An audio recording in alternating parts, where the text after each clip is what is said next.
This interview comes with a warning. Ed Hurst is an economist who loves his details.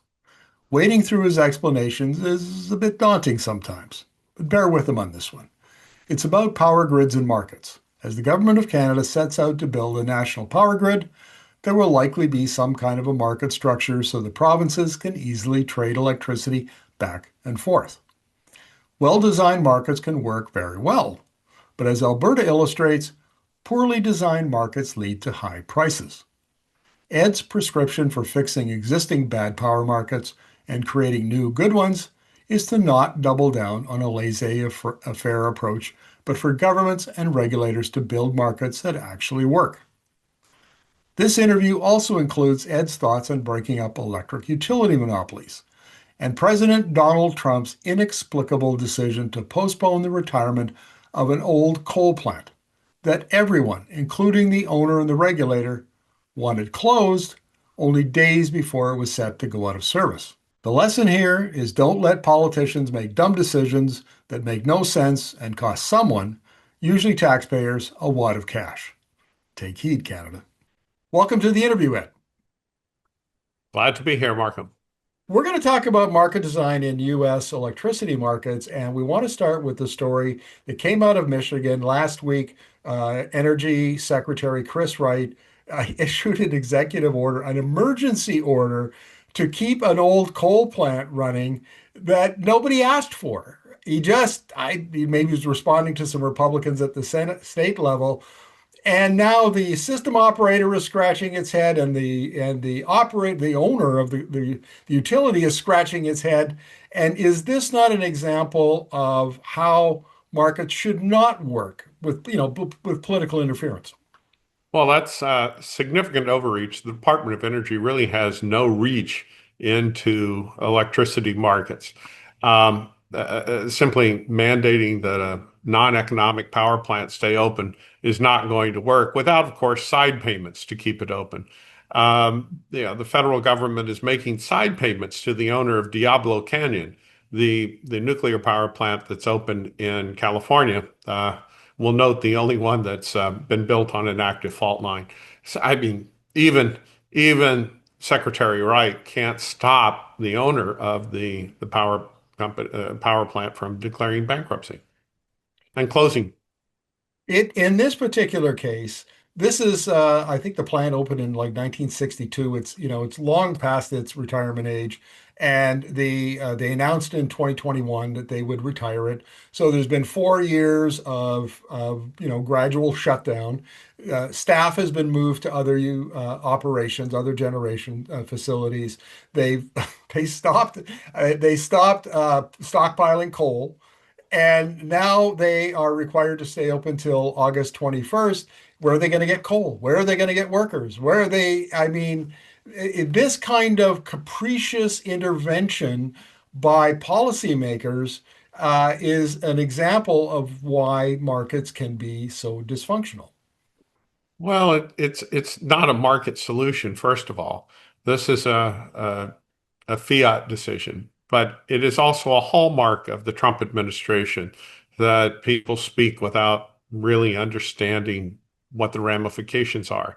And yeah, yelling into the wind is just not going to be a solution.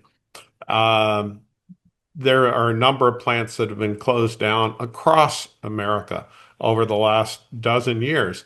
Uh, they're non-economic to operate. And we really can't force people to operate a plant and lose money.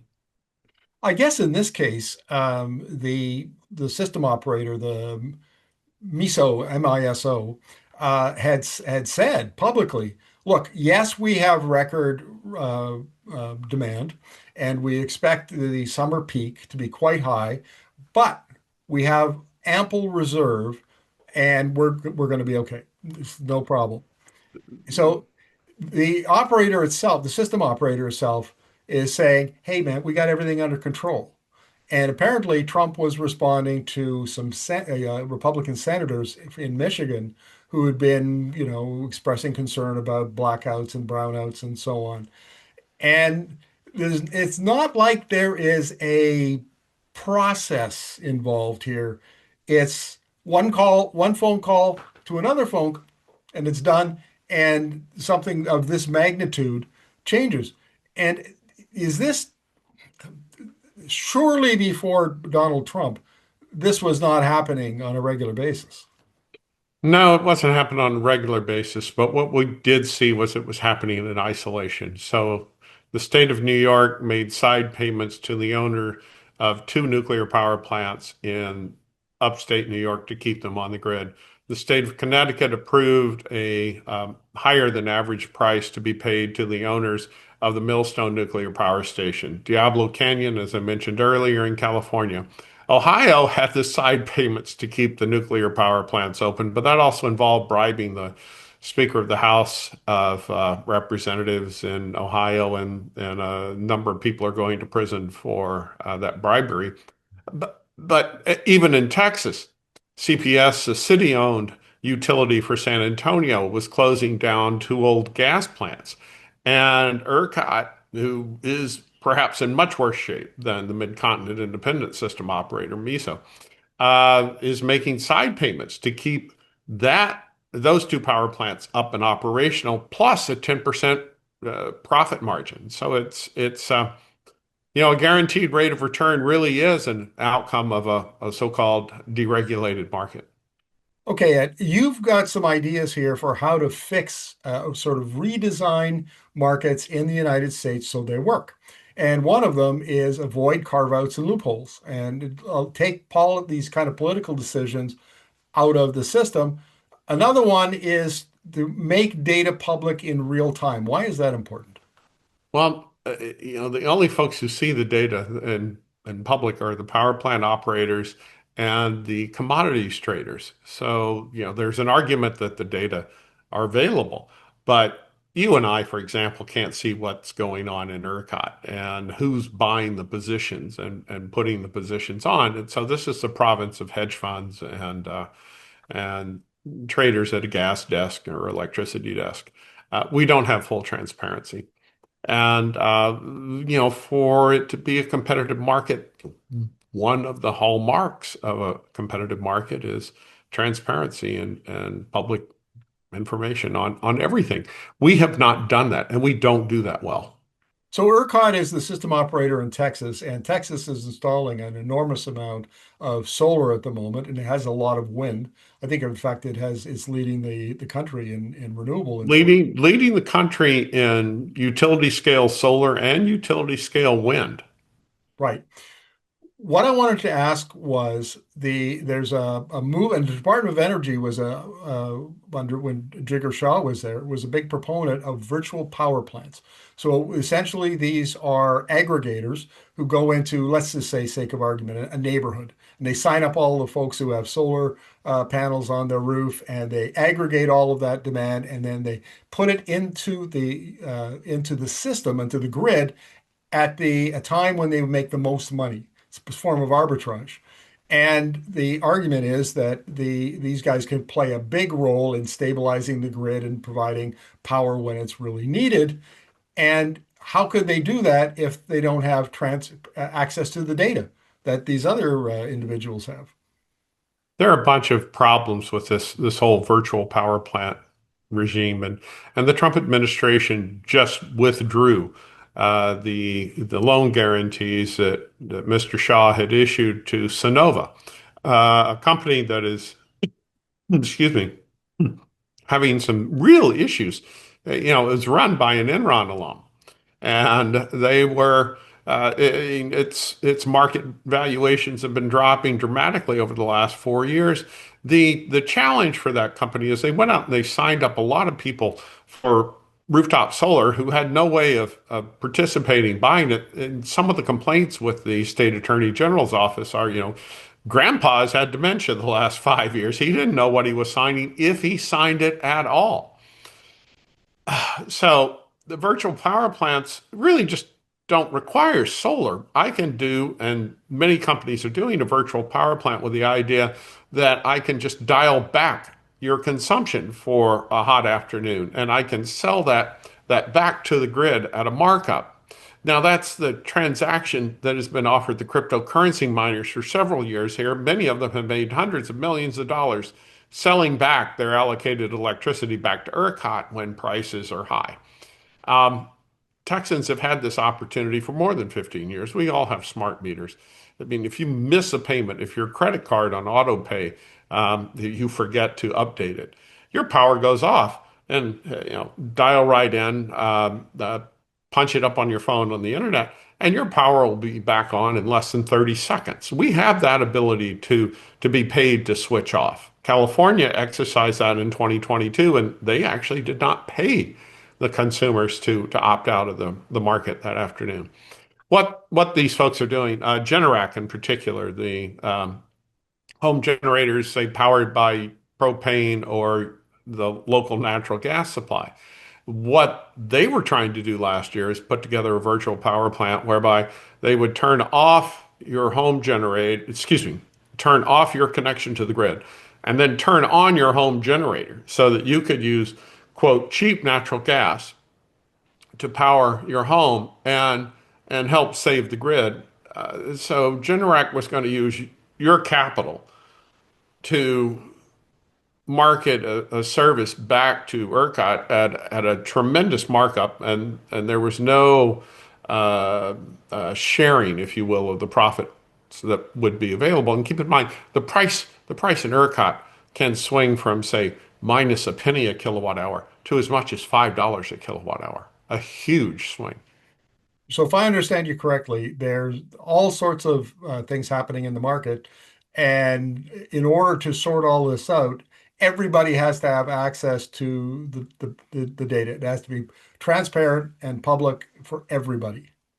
Exactly. And so one of the reasons we haven't had a lot of the demand response, or the bundling together of virtual power plants that are driven by reductions in consumption is because that would shave the peak off and that would lower the price. And that, of course, would really erode the profits that are available to the incumbents, not just the gas, coal, and nuclear power plants on station that day, but also the wind and solar guys and the batteries.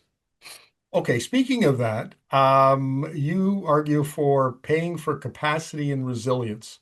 And what do you mean by that? Well, in Texas, when the state adopted this market 25 years ago, they made a critical decision not to pay for capacity sitting on the sidelines. As we've discussed, if this it's an electricity only market. And in an electricity only market, the generators are only paid when power is being turned into the system, generated into the system. And if the baseball team you follow was paid this way, then only those guys taking the field tonight for the game would get paid. Those on the bench don't get paid. Well, that can work to minimize the cost for tonight's game, for example, but it's not very good for planning across a full season of games. You're going to need those guys on the bench to come in at some point. And the folks in Texas just don't think that way.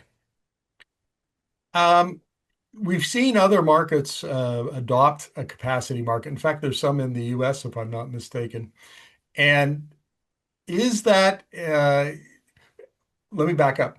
ERCOT, as an example, has been running on thin reserve margins of late. That's been flagged as a concern. So, would having a capacity market alleviate that concern? Because you'd have generators sitting there waiting if you had a peak demand higher than anticipated, and then they would kick in and you'd avoid blackouts and brownouts. Uh, they haven't worked well. California's capacity market essentially went away. And CAISO in 2020 contracted for 5 gigawatts of new natural gas power plants. These power plants came online in 23 and 24. PJM hit the wall this past year with its capacity auction, which was going to be a 12 to 14 billion dollar side payment to power plants that were already going to have to come into the market. What the capacity markets, as designed in these deregulated grids, did not do was they did not ensure construction and investment in new capacity. So one of the distinct differences between the deregulated grids and the old style regulated cost of service plus rate of return, in the vertically integrated utilities, you could build ahead and know that you would be paid to be building ahead of demand.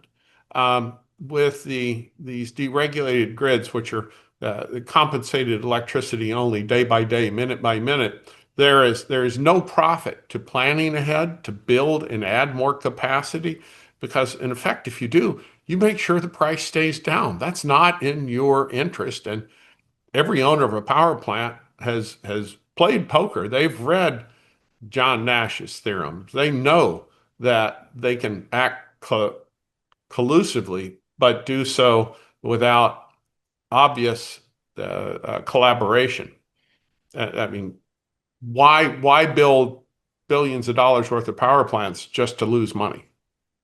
The last thing that you're arguing for is creating neutral institutions like a separate grid operator, an independent market monitor, robust antitrust oversight. And we've seen some of this in Alberta, actually, in the design of its market. And still, their markets are, I think the economists I've talked to say they're poorly designed and they suffer from some of the flaws that you're talking about. How would you get what institutions would you create to get a grid running properly? And what would they look like? Well, as President Ronald Reagan said, what the seven most feared words are, the government is here to help you. And so by going away from a government oversight of a vertically integrated utility, a monopoly, to a government managed monopoly, that's a huge leap. And that's what these deregulated markets have done. They've taken the corporate finance, profit driven, profit maximizing ability of corporations to operate and deliver a product with accountability, by the way. And now they've insinuated and overlaid government management. I mean, true government management and operation. And that just doesn't work. The government cannot make investment. The government cannot spend money to add to the grid. And so now we're missing a critical component. How does the government set the enticements, the incentives for private enterprise to come in and build new power plants? And they can't. And that's why we've seen the grid in California fail, the grid in Texas fail. That's why we've seen PJM fail. I mean, that's it altogether. And simply exchanging a government monopoly for a private monopoly is not the solution. For we non-economists, Ed, the distinction is a little fuzzy. So, are you suggesting that these other institutions might be established by government, but would run independently under whatever mandate and authority they're given? No, they're not run independently. In Texas, the state Supreme Court, the conservative courts in Texas have ruled that ERCOT is an arm of the state. It's an arm of state government. This is something we haven't heard since the Soviet Union was around. And in fact, ERCOT is essentially exactly like an old style Soviet purchasing bureau. And the boys in Austin can't quite get over the incredible irony that their so-called competitive market is really an old style Soviet purchasing bureau. Okay, but just try to clear this up for us because I think I can speak from our viewers in this time, is that this is all a little confusing.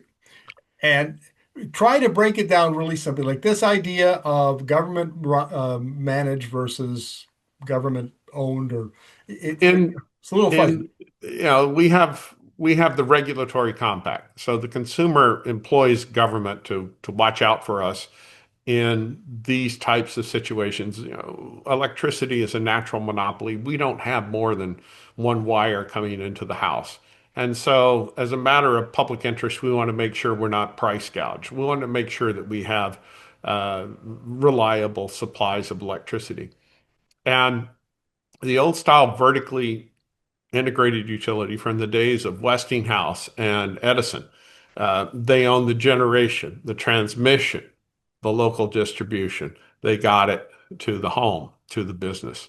And the government entity that licensed them allowed them to get this at cost plus a reasonable rate of return to cover the cost of capital. But when I take that out and just make them bid in on a minute by minute basis, if there's an oversupply, because typically there is 10 months out of the year, then they're covering their cost and their labor. That's about it. Fuel cost plus labor is all they can bid in. They don't get paid for capital or reinvestment because we don't actually hit a market outcome that, excuse me, a full supply requirement, except in peak periods, really cold days, really hot days. And that's, for Texas, about 2 months out of the year, a month here, a month there.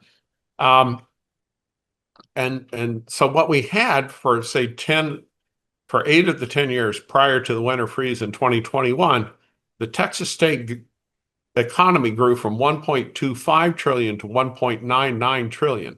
The fleet of dispatchable power plants, the coal, the gas, the nuclear fleet shrank over that period of time. The average price received for 8 of the 10 years was less than the cost of building and operating the least expensive dispatchable power plant, the single turbine unit gas plant. And so there was no way for the Markham and Ed Power Company to build new natural gas power plants and ever make a living with them. We could never pay back Wall Street. We've seen this happen. I mean, that's kind of what you see with a monopoly market. You see a reduction in service until, of course, you reach the limits of demand and supply, and the price begins to go way the heck up. Okay, so we've moved away from this vertically integrated cost of service model. And there's been some deregulation or maybe a hybrid model of it, which doesn't work. And so we need to redesign the institutions and how data is handled and so on, and keep government out from making political decisions like the Trump government did, the administration did last week. Have I got summed it up Yeah, correct?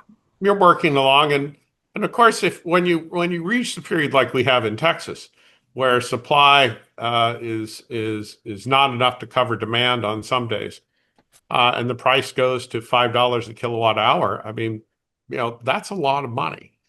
The Wall Street Journal pointed out that up through 2021, the Texas electricity market had overcharged consumers $28 billion over what it would have been in an old style vertically integrated utility. We were overcharged $4.3 billion just during that freeze. The governor actually went to court to make sure that $4.3 billion overcharge stayed there. Nowhere in America, and probably not in Canada, has a government leader gone to court to overturn a refund and make sure his voters, consumers, were tagged with it. We were overcharged $12 billion in 2023. The grid operator said, well, that was regrettable. ERCOT's own consultant says without any positive action, it's going to cost Texas consumers an extra $6 billion a year because of the way supply and demand are functioning. Those extra billions really just go to share buybacks and big bonuses for the CEOs. Nobody's building new power plants. Nobody's looking out for the consumer of Texas. One former FERC chairman issued a report saying, well, the value of lost load to many consumers is as much as $35,000 per megawatt hour. So $350 per kilowatt hour. So that kind of intimates that he would like to extract as much of that as he can I mean, we all know that if you're in the hospital about to undergo surgery and the lights go out, you might be willing to pay more than 50 cents a kilowatt hour to make sure the surgeon has lights and equipment to get you through that. Maybe you pay $10, $100, $1 million. Well, this is not right. Remember, it Cassius in Roman times, the firefighter who would pull up outside your house with his slaves to put out the fire and start negotiating how much it was worth to you. Okay. That's exactly how the libertarians approach it, apparently. Ed, this has been very enlightening. It's a complex issue. It is. I'm sure we've only scratched the surface, but we'll have you back to explain it in more detail. So thank you very much for this. My pleasure.